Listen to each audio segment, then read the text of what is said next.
اللہ تعالیٰ کسی امر کو جاری کرتا ہے اور جبریل امین امر لیتے ہیں اس کی تنفیذ کے لیے. جب آسمانوں سے گزرتے ہیں ملائکہ کو معلوم ہوتا ہے کہ اللہ تعالیٰ نے کسی امر کا فیصلہ کیا ہے تو ملائکہ اس خوف سے بے ہوش ہو جاتے ہیں, خوف سے گر جاتے ہیں. اتنا ان پر خوف طاری ہوتا ہے کہ گر جاتے ہیں.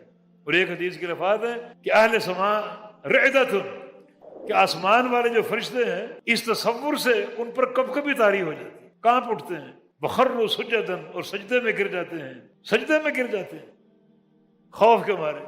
پھر آہستہ آہستہ ہوش آتی ہے, خوف ان کے دلوں سے اللہ تعالیٰ زائل کرتا ہے. بعض روایتوں میں اس خوف کی وجہ یہ بیان ہوئی کہ اللہ تعالیٰ کا جو فیصلہ ہے کہیں وہ قیامت کا فیصلہ تو نہیں, اللہ تعالیٰ نے قیامت قائم کرنے کا امر تو نہیں جاری کر دیا.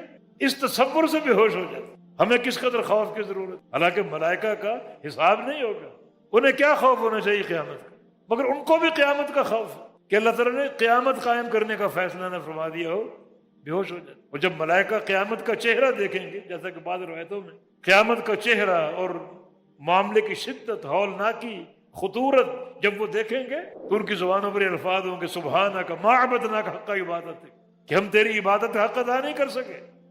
حالانکہ ان کا حساب نہیں ہے کوئی بھی, مگر خوف ان پر بھی طاری.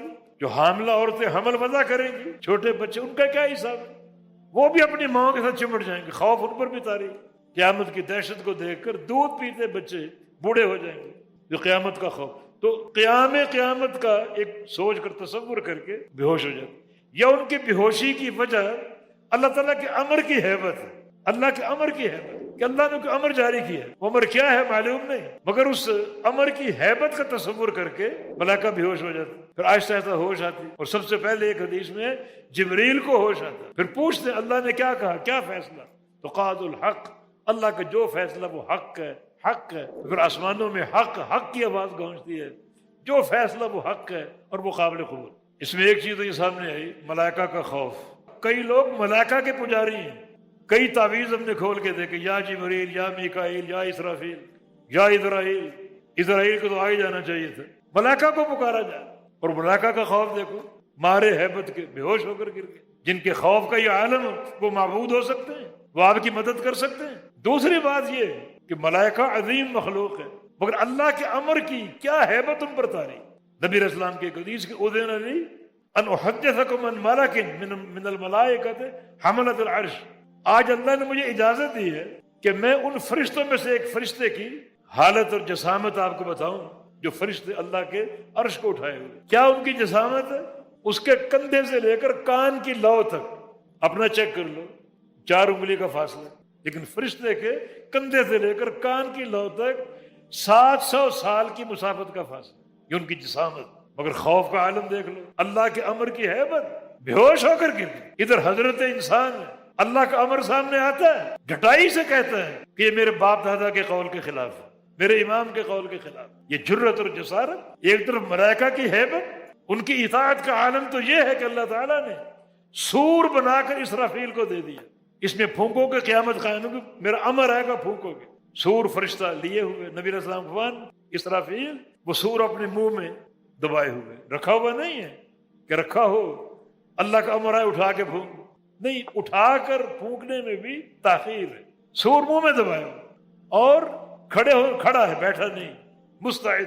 اور اس کی کیفیت کیا ہے, سر جھکائے ہوئے, مگر نظر سے اللہ کے عرش کو دیکھ رہے, یہ اس کی کیفیت. سر جھکا ہوا ہے, اللہ کے حکم کے لیے تواضع, ادب, مگر نظر عرش معلیٰ پر ہے, اللہ کے حکم کا انتظار. یہ ملائکہ کی اطاعت کا عالم, ان کے خوف کا عالم. اور حضرت انسان کی جرت آپ دیکھو, آیتوں پر آیتیں آتی ہیں, حدیثوں پر حدیثیں آتی ہیں, اپنے خود ساختہ قانونوں سے رد کر رہے آیتوں کو, حدیثوں کو, اللہ کے فرامین کو, اللہ کے رسول کے فرامین. انسان کو شرم نہیں آتی کہ یہ ٹھیک ہے, حق ہے, یہ اللہ کا فرمان ہے, نبی کا فرمان ہے, مگر یہ امام کا قول نہیں, یہ تمہارے ہیں اور یہ ہمارے ہیں. دین کو شطرنج کا کھیل بنایا, یہ تمہارا اور یہ ہمارا, یہ پتا آپ کا, یہ پتا ہمارا, شطرنج کا کھیل بنایا. ویسے انسان اللہ تعالیٰ کی رحمت کے مستحق ہو سکتا. ملائکہ کا خوف دیکھو, ان کی قوت دیکھو, اور ایک انسان کتنا کمزور, خلق الانسان ضعیف ہے, مگر اس کی جرت دیکھو, اللہ کے فرامین کو چن چن کر ذبح کر رہا ہے, ٹھکرا رہا ہے. یہ بزرگوں کی باتوں کے خلاف ہے, باپ دادا کی باتوں کے خلاف ہے, میرے پیر کی بات کے خلاف ہے, میرے امام کی بات کے خلاف. تو اللہ کا خوف ہونا چاہیے. یہ لمحہ فکریہ اللہ تعالیٰ سمجھنے پر عمل کرنے کی توفیق عطا فرما دے. وآخر دعوانا ان الحمد للہ رب العالمین.